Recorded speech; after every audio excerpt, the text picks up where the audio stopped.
Chapter 3 and verse number 6. Sabi po dyan, by the word of the Lord were the heavens made, and all the hosts of them by the breath of his mouth. Isang malakas sa amen sa word of God. Amen? Amen. Ano po, mari na kayong makaupo. At ngayong mga ipagpapatuloy natin ang ating morning series. Pinamagatan natin the anthropomorphic characteristic of God. Yan para lang sa lahat na ang ibig sabihin ng anthropomorphic characteristic of God ay ang pagbibigay ng katangiang pantao, kalidad o emosyon sa Diyos. Dahil ang Diyos ay madalas ilarawan sa mga paraan na maintindihan ng tao. Ginagamit ang anthropomorphism pang ipayag ang kanyang mga aksyon o mga katangian sa mga salitang pwedeng ma-relate ng tao. Kaya halimbawa, napag-aralan natin yung ang Diyos may, nabasa natin, may kamay, may mata, may tenga.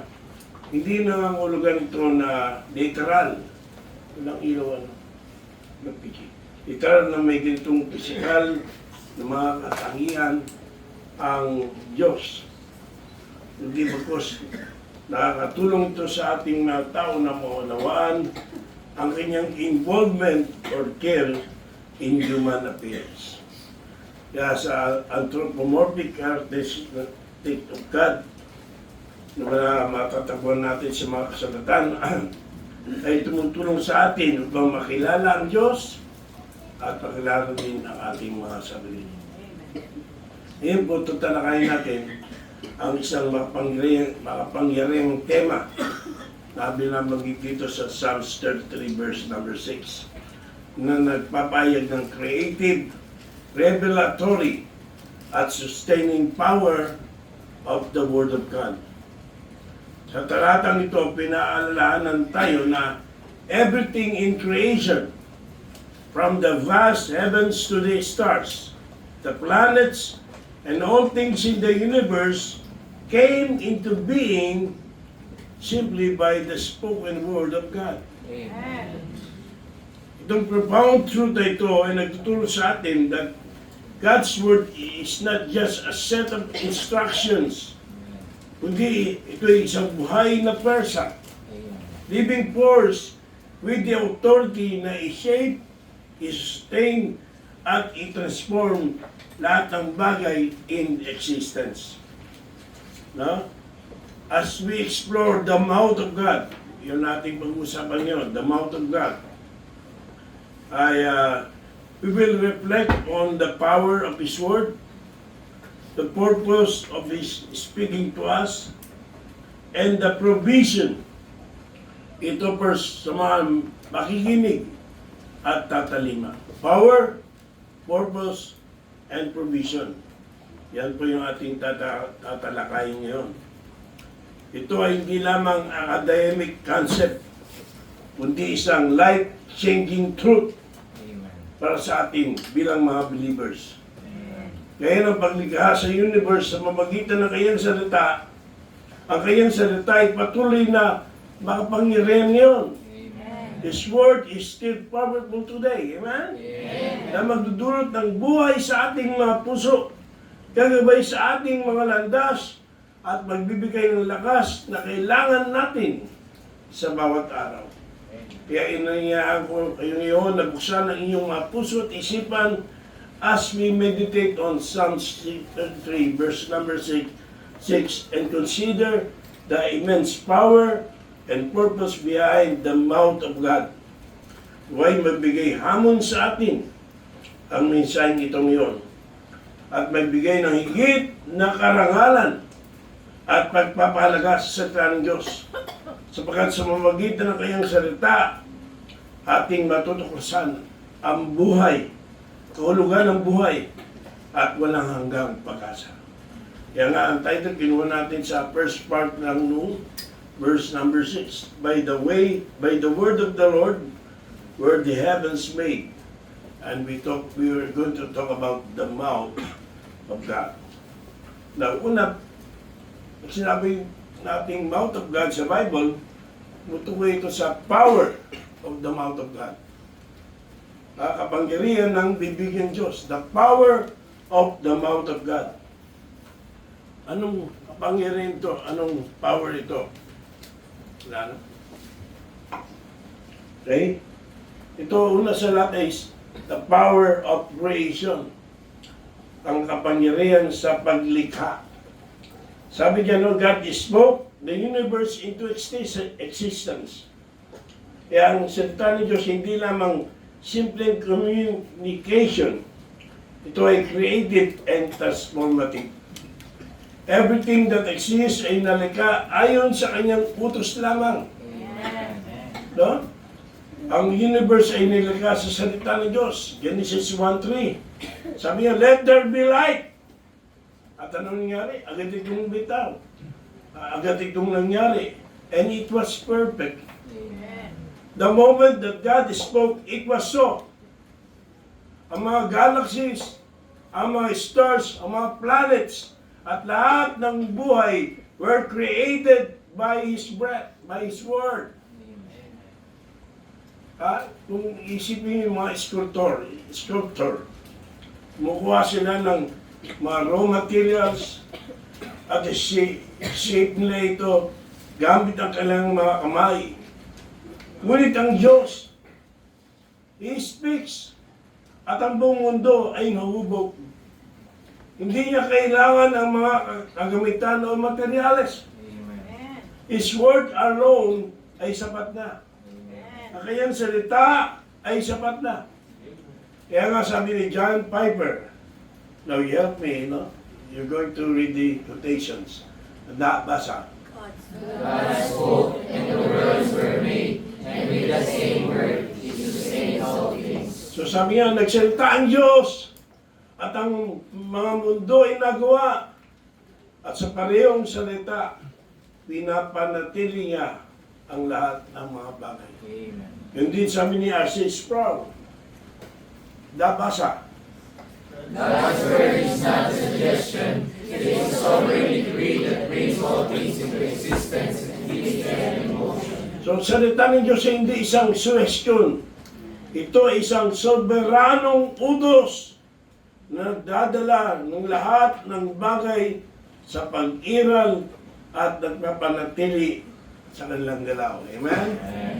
So, pag pinag-usapan ng power of the mouth of God, walang duda, ang unang ating makita sa Biblia is the power of creation. Lahat ng nilikha ng Diyos, mula sa wala, ay umiral sa pamagitan lang ng kanyang salita sa kanyang utos. Not only that, ang power of the mouth of God ay patungkol sa power to control. Ang kapangyarihan sa pag-control, the power to control. Ang parehong salita rin na lumikha ng mundo ay may kapangyarihang mag-sustain ito. Pag sinabi mo mag-sustain, panatilihin o suportahan. Ang universe is held together by God's command. At walang bagay na maaring mag-operate sa labas ng kanyang kalooban. Walang bagay na maaring mag-operate sa labas ng kanyang kalooban. Yung choir director, no, nagdidirect siya. Kahit ng orchestra, nagdidirekta ng orchestra. At lahat ng musiko, ay tumutugtog ng sabay-sabay dahil sa mga utos ng konduktor. Ang ganda ng musika. Gulat ka, papalit-palit, sabay-sabay. Nalilikayan dahil sa pag-direct, pag-control ng isang choir director. Ganun din ang universe. Nag-ooperate under the direction of God's Word. Na nagme-maintain ng order and balance. Kung tayo pinabayaan na ng Diyos, wala na tayo nung una pa. Pero bakit nananatili ang mundo? Sapagkat ang Diyos ay ang nag-sustain dito.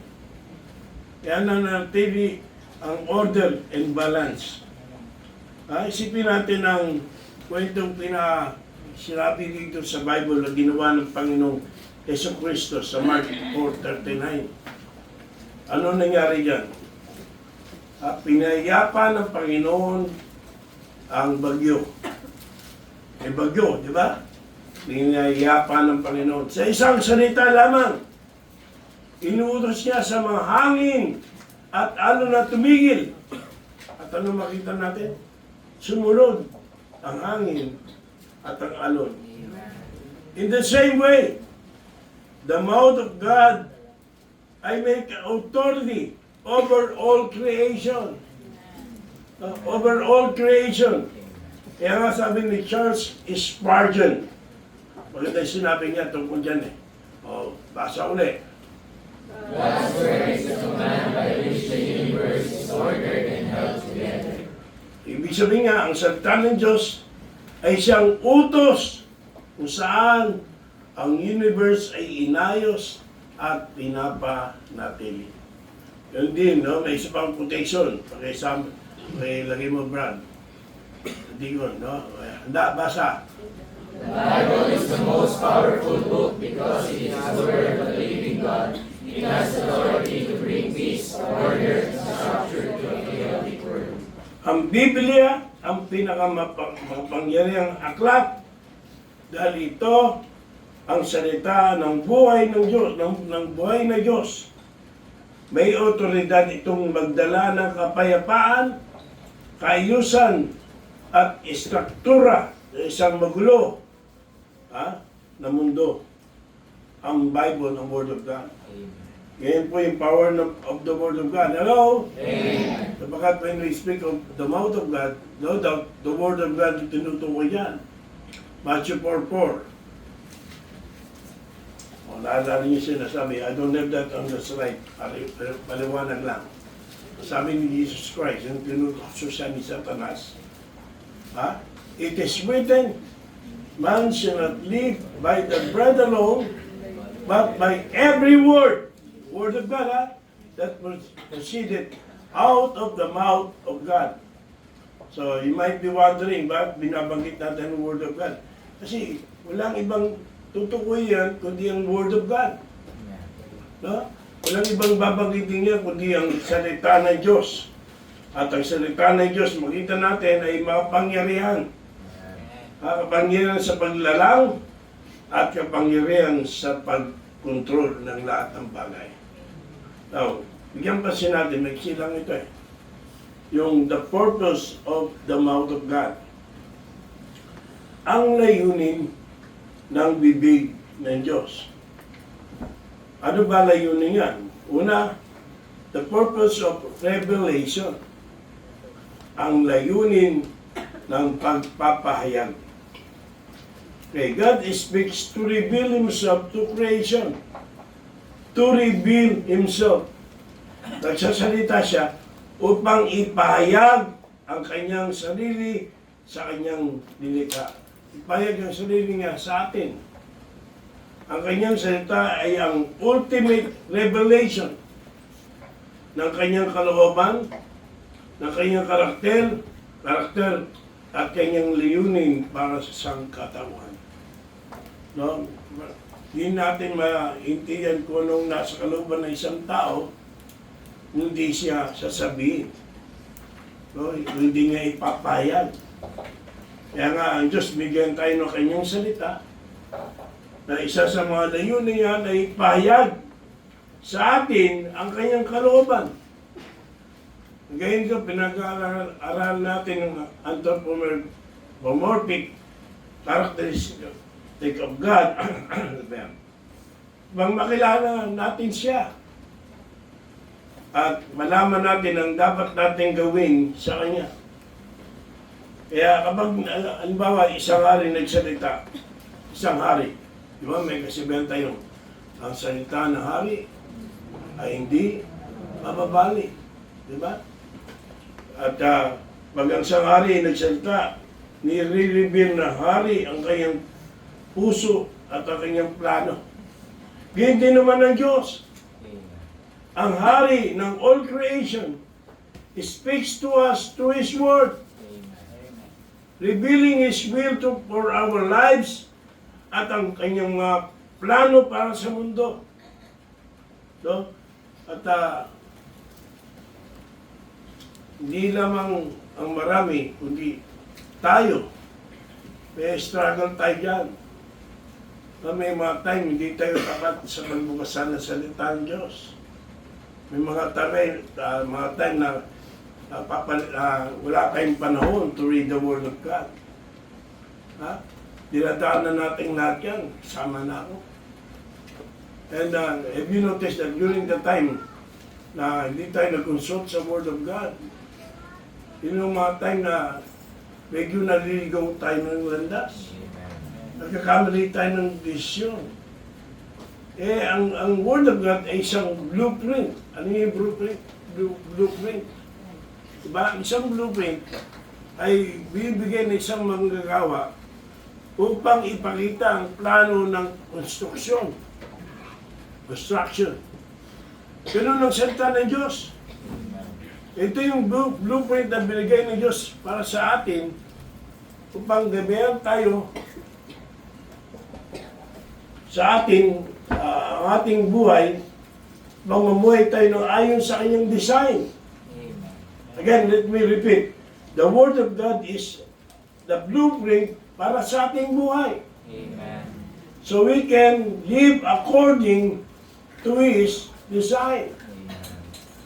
Sabi ni John MacArthur, again, help me by reading it. Anda, basa. The Bible is not just a book, it is the real will of God. God speaks through it to us directly. So ang Biblia hindi lamang isang aklat. Amen. Ito ang inihayag na kalooban ng Diyos, the revealed will of God. Nagsasalita siya sa atin ng diretso sa pamamagitan nito. Kaya nga sa ating church, ito yung priority natin, the Word of God. Amen. Inaalam natin ang anong kalooban ng Diyos. Anong dapat natin gawin? Anong tamang pagsamba? Anong tamang buhay? At malalaman din natin kung ano hindi natin dapat gawin. Sabi yan sa 2 Timothy 3:16, all scriptures is given by inspiration of God and is profitable for doctrine, for correction, for for doctrine, for reproof, for correction, for instruction in righteousness, that the man of God may be perfect, truly furnished unto all good works. So the Bible was given to us a blueprint para ang ating buhay maging maayos. Malaman natin, ito pala ito, tama pala ito, gagawin ko ito. Ito, mali pala ito, dapat ko nang tigilan. Pero iba sa atin, tinatatulong na karaniwang aklat ang Bible. Na kahit na alam na, nakita natin mali yung ating ginagawa, sabi ng Bible, tuloy pa rin. At kahit na alam natin, dapat natin gawin, hindi natin ginagawa. Lalo lamang tayo nagkakasala at dahil dyan napapariwara yung ating buhay na hindi dapat. Bakit meron tayong Biblia na ating gabay? Hello? Amen. The Bible is our blueprint. Don't forget that. Amen. So that tayo mabuhay ng according to God's design. Sabi ni Tim Keller.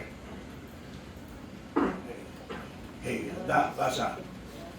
God has spoken to us through His Word, and in it we find the treasures of life, peace, and salvation. Nangusap daw ang Diyos sa atin sa pamagitan ng kanyang salita, sabi ni Tim Keller, at dito natin matutukusan ang mga yaman ng buhay, kapayapaan at kaligtasan. So sa aming mga panauhin, through the Word of God, malalaman nyo ang totoong aral tungkol sa kaligtasan. Hindi ayon lamang sa ating namulatan o sabi-sabi ng tao, kundi ayon sa kalooban ng Diyos. Ayon sa Diyos. Dito sa Bible natin, malalaman ang tunay na pinahayag ng Diyos. Kaya nga, the purpose of the mouth of God is not only for revelation, but also for redemption. For redemption. Tungkol sa kaligtasan, sa pagtubos sa atin ng Diyos. Amen. Through the mouth of God, tinatawag niya ang mga tao sa kaligtasan. Ang kanyang salita ay nagdadala ng mensahe ng pag-asa at kaligtasan sa isang mundong nalugmok sa kasalanan. Through the Word of God. Amen. Nasa storya ng prodigal son. Makita natin yan sa Luke chapter 15. Ano nangyari? Ang mga salita ng Ama ng pagpapatawad at pagmamahal ay nagpabalik sa kanyang anak sa kanilang tahanan. The Word of God's forgiveness and love, yun din naman ang tumatawag sa ating mga makasalanan sa pagsisisi at nag-aalok ng kapatawaran to Jesus Christ. Through the Word of God, na hindi natin narinig yan sa reliyon. Reliyon na hindi natuturo ng Bible. Kung nagtuturo man, hindi binabasa talaga yung Bible. Kung ano-ano lang sinasabi, based on tradition. Puro patawa lang. Pero hindi katatawanan ang issue ng kaligtasan. Napakalaga na talagang matiyak natin ang ating kaligtasan. Sapagkat pag tayo namatay na at wala tayo nito, wala nang kaligtasan sa kabilang buhay. It is hopeless. Amen. Pero habang buhay pa tayo, may pag-asa pa. Amen. At ang pag-asa niyan ay na kay Kristo na hinihayag ng Biblia. Amen? Amen. Katulad ng isang doktor na nag-reseta ng gamot. Ibang pagalingin ang may sakit. Ang salita ng Diyos ay ang reseta para sa pagpapagaling ng ating kaluluwa. The Word of God na nag-aalok ng lunas para sa kasalanan at espiritual na kamatayan. Sa pamamagitan ng kanyang salita ng Bible, tinutulungan tayo ng Diyos na makahanap ng kaligtasan at kapatawaran mula sa kasalanan at bigyan tayo ng bagong buhay. Kaya tayo ngayon ay ligtas na sapagkat sinabi ng Diyos sa kanyang salita. Amen. Are you listening? Amen. Tingnan niyo po sinabi. Basahin niyo ulit sinabi ni Charles Spurgeon sa puntong ito. Basa. The Bible is the instrument of God's grace, the very word of life that brings us to the Savior. Ang Biblia ay ang kasangkapan ng biyaya ng Diyos, ang mismong salita ng buhay na nagdadala sa atin sa tagapagligtas. Tawang iba kundi ang ating Panginoong Jesus. Okay, another quotation. Ito lang gawin natin. Basa. The Word of God is the only thing that can save us. It calls us to salvation through the grace of Jesus Christ. Okay, no?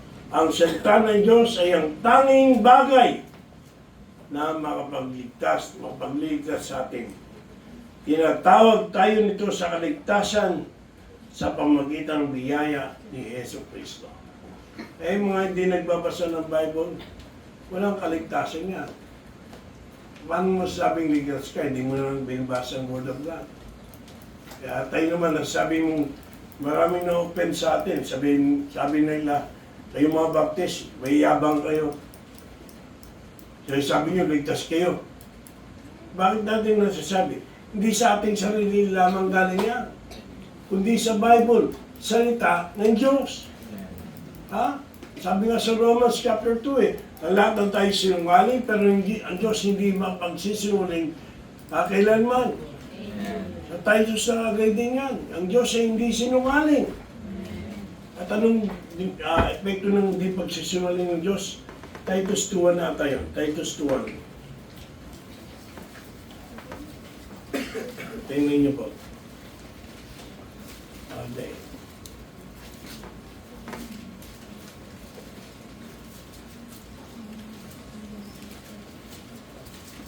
God who cannot lie. Ano yun?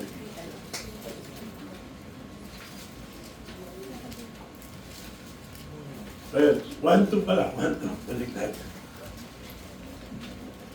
Ang sabi yan ni Paul kay Titus, in hope of eternal life, which God that cannot lie promised before the world began. Hello? Amen. God cannot lie. Amen. Eh magiging, ano kami, infidel. Hindi mananampalataya pag hindi namin pinanghawakan ng salita ng Diyos. Sabi ng salita ng Diyos, pag inyong sinampalatayanan ng tunay sa inyong puso si Jesus, kayo maliligtas. Kasi nasabi namin, ligtas kami. Hindi sa aming sarili. Kami sinungaling. Lahat ng tayo sinungaling. Sabi sa Romans 2:4. 2:4 ba yun? O, sumasagi lang sa isipan natin.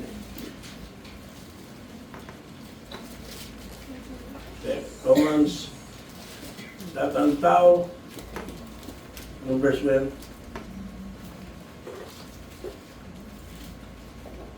lahat ng tao ay sinungaling, sabi. Para tumagal ng konti. 3, no?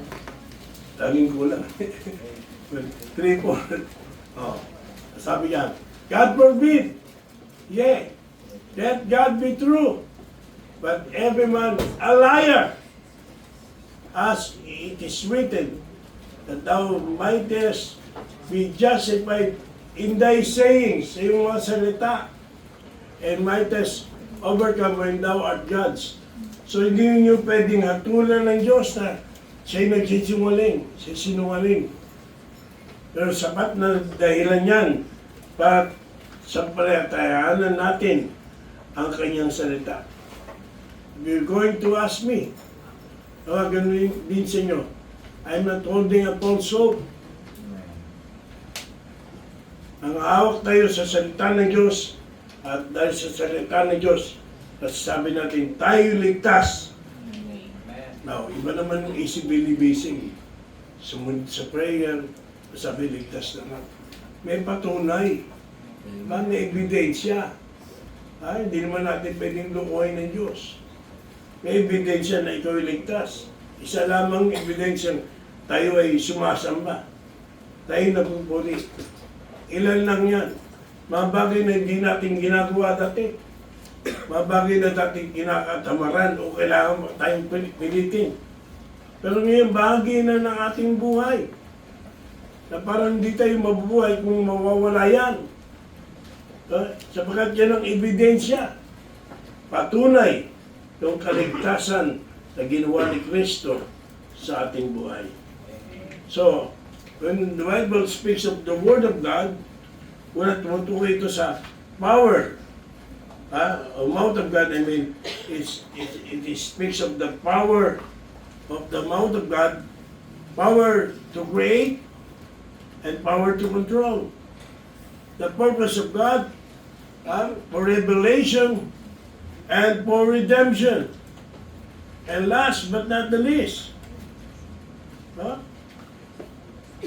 ang Word of God o mouth of God is for the provision. The provision of the mouth of God. Ang provision ng bibig ng Diyos.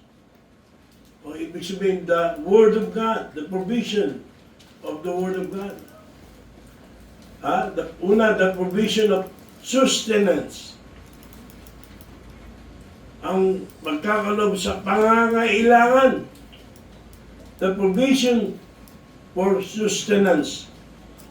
Nagbibigay ang Diyos ng mga pangangailangan ng kanyang mga tao sa pamamagitan ng kanyang salita.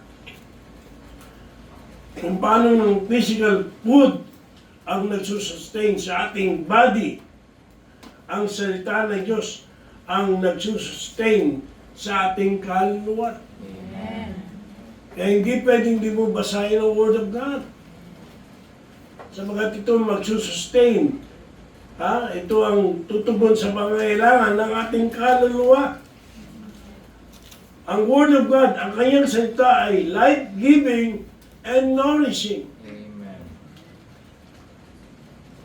Kaya kung sa physical, mataba ka, malusog ka.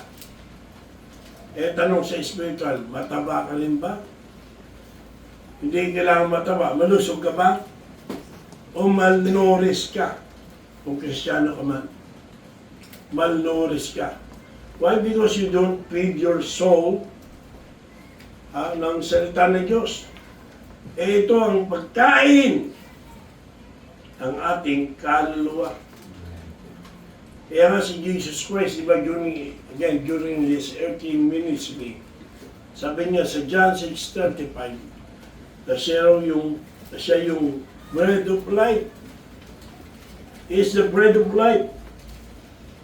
At kung paano ang bread ang nag-provide ng physical sustenance. Ang Panginoon, through Jesus Christ and His Word, naman ang nag-provide sa ating spiritual sustenance. The Word of God. Ito ang magbibigay sa ating pangangailangang spiritual para sa kalusugan nating spiritual. Ang salita ng Diyos ang magbibigay lakas sa ating espiritu at tutulungan tayo itong magpatuloy sa ating pananampalataya. Ba't natin kailangan ng lakas spiritual? Sabagat meron tayong laban ng spiritual na nararasan sa mundong ito. No? May digmaan at hindi natin kakayanin yan sa laki ng ating physical na katawan. O kalusugan nating physical. Hindi sa pamagitan ng ating spiritual na kalusugan sa tulong ng kanyang salita. Sa kalakasang spiritual na pinoprovide ng kanyang salita. Tulad ng mana na ibinigay ng Diyos sa mga Israelites sa wilderness. Exodus chapter 16. Bilang kanilang pang-araw-araw na provision. Gayon din naman ang salita ng Diyos ay ang ating daily sustenance. Amen. Tayong mga believer, habang tayo naglalakbay sa mundong ito, nakasama niya natin ang Panginoon. We need the Word of God. Amen. And God gave it to us para ating daily sustenance. Binibigyan niya tayo ng lakas at gabay sa bawat akbang natin sa buhay na ito.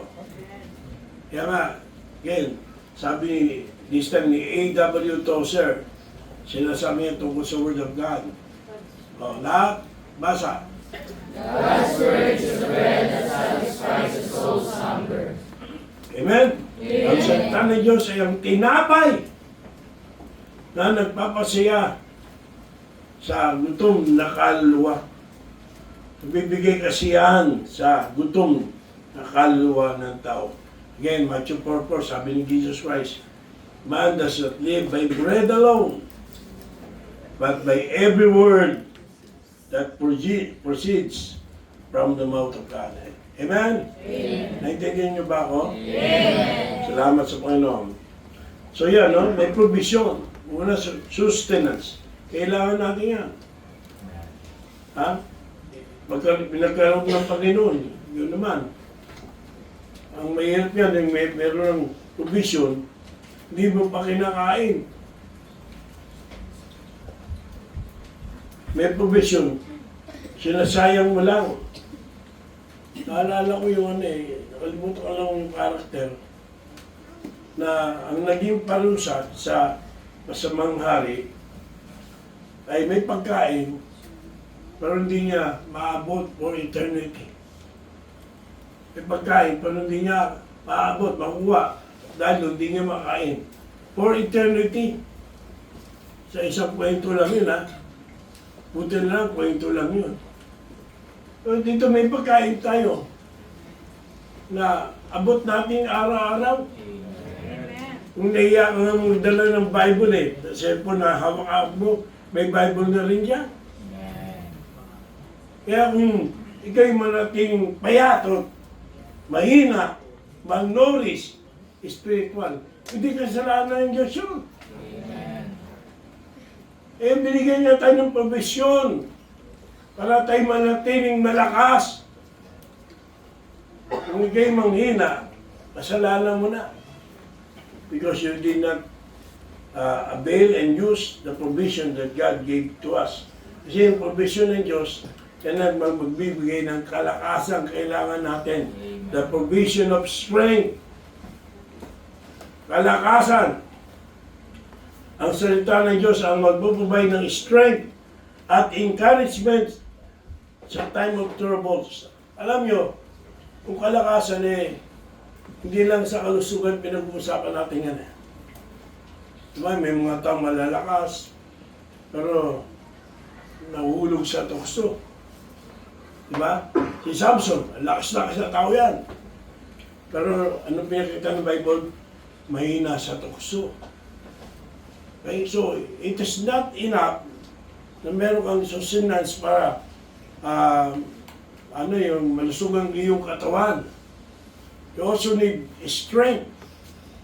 So that in times of trouble, sabi nga dyan, yan ang ating foundation for spiritual resilience. Yan ang magiging panlaban natin. Pag dumaranas tayo ng pagsubok, ang salita ng Diyos ang nagiging pinagmumula ng lakas na nagbibigay sa atin ng tapang at pag-asa upang magpatuloy. Alam nyo, napansin ko itong mga huling araw dahil siguro matanda na, may sakit pa. Ang Diablo, palaisip kasi ako palabasan. Naiisip ko rin minsan, parang tinutukso ko naniwala ko talaga may Diyos. Do you believe ba talagang naligtas ka? Talaga bang tao magligtas si Kristo? I encounter all those temptations sa aking isipan. Ano at pag nag-iisa ka? Sa dami ng technology ngayon Ano purpose ng mga yan? Hindi lamang padaliin ang ating mga gawain Ang nangyari, pinagdududa tayo sa Word of God. Kaya ako, sinasabi ko sa Panginoon, Lord, I believe, help my unbelief. Word mo yung pinag-uusapan. Hindi yung anumang bumubulong na yan. Hindi salita nyo ang aking panghawakan. Yun din ang nangyayari kapag medyo hindi na tayo nagbabasa ng Bible. Paano yun? Manghihina ka. May grupo ka ng pagsubok, ng tukso. Buhay ka sa pagdududa. Ito ang ating gabay sa pagharap sa mga hamon ng buhay. Amen. At ang nagpapalakas sa atin upang manatili sa ating pananampalataya sa Diyos. Ang isang puno ay kumukuha ng strength mula sa mga ugat ito, sa ugat. In the same way, tayo kumukuha ng lakas mula sa salita ng Diyos na nagsisilbing ugat na nagpapatibay sa atin sa kanyang mga pangako at katapatan. Kaya ng isang puno na matatag, nakagyo dahil sa mga ugat ito, tayo rin ay tatatag sa ating pananampalataya dahil sa mga pangako ng Diyos at sa kanyang walang kabantay na katapatan. No? Tayo magiging matatag sa tukso at pagsubok dahil sa salita ng Diyos. Isipin niyo isang sundalo na handang lumaban. Okay? Bago lumaban yan ay naghahanda sa pamamagitan ng training at mga aral. Anong gagawin nyo sa digmaan? Know what God equips His people. Inihanda tayo ng Diyos with the sword of the Spirit, which is the Word of God. Amen. Upang maging matagumpay tayo sa ating spiritual na laban. Amen. Pinalalakas tayo ng Word of God laban sa digmaang ating kinakaharap araw-araw sa ating spiritual warfare. Kaya sabi ni John Piper, basa. God's word is the most powerful weapon we have for facing the trials of life. Amen? Amen. Ang salita ng Diyos ay ang pundasyon ng spiritual na tibay. Pag natagpuan mo ang iyong lakas sa kanyang salita, ikaw ay magtatagumpay sa lahat ng pagsubok. Yan ang ibig sabihin ni John Piper. Another quotation. Ayun mo yun? Wait. Alisin mo na si Diyos Mayor siya. Huwag na yan eh. Ang salita ng Diyos ay nagbibigay ng lakas sa mga pusong sungatan at matibay na pundasyon sa mga nanghihina. So, when the Bible use the anthropomorphic expression na mouth of God, okay, balakan natin, outline natin. Unang-una, ito'y tumutukoy saan? Power. That means saan? The power. The power of the mouth of God or the Word of God. Amen. Power to create and control. Then also, pag pinag-usapan ng mouth of God or the Word of God, tumutukoy ito saan? Okay, purpose. Ano layunin? Yung revelation and redemption.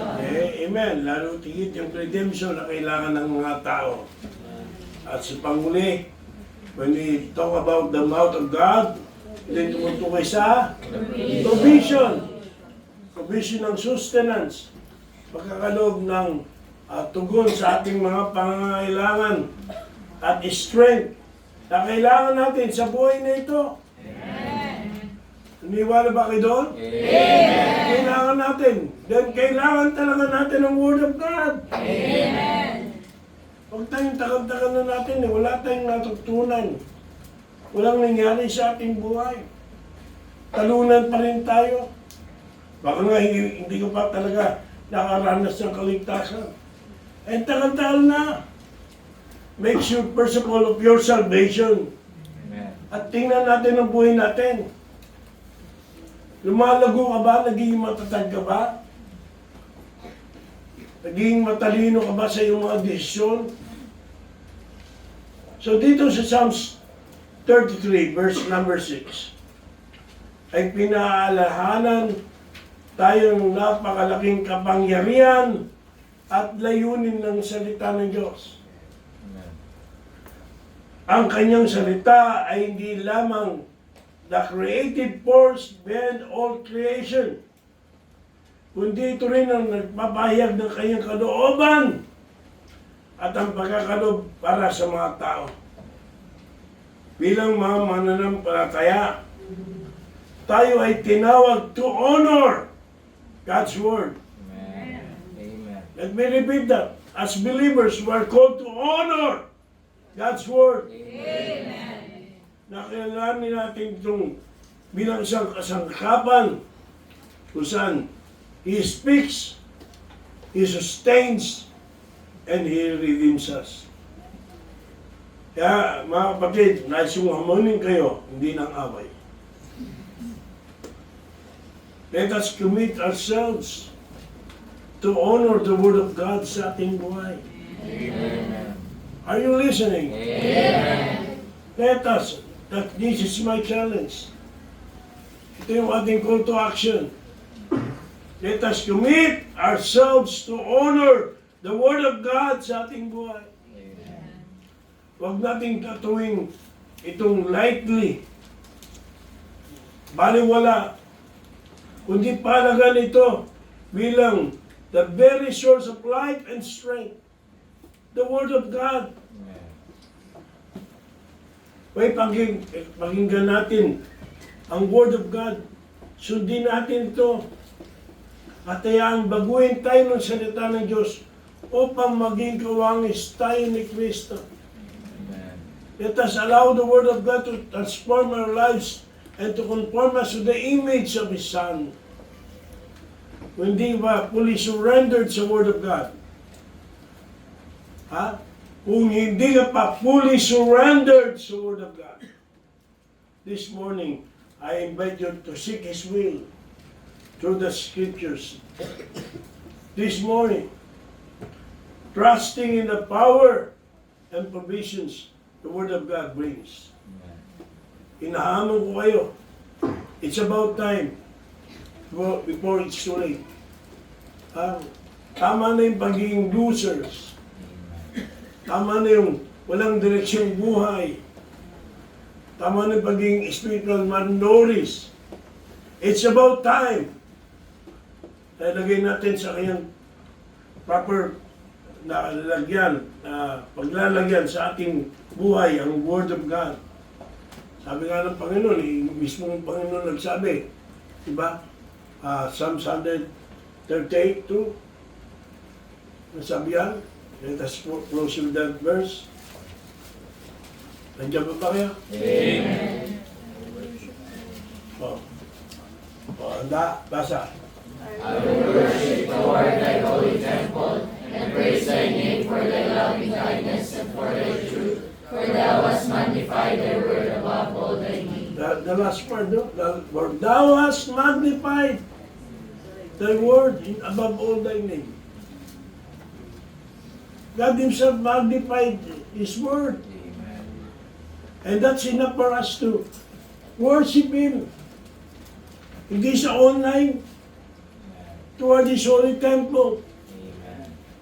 And what are we going to do when we are inside the house of God? To praise His name. Hindi ba tulog yan at magdadaling yan?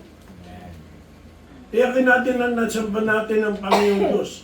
At tayo'y lumagumuli ngayon at naging matibay salita niya na ibinahagi sa ating lahat. Amen. Ito po ang salita ng Panginoon. Amen. Sola Scriptura Soli Deo Gloria. Salamat sa kanya tayong lahat ngayon.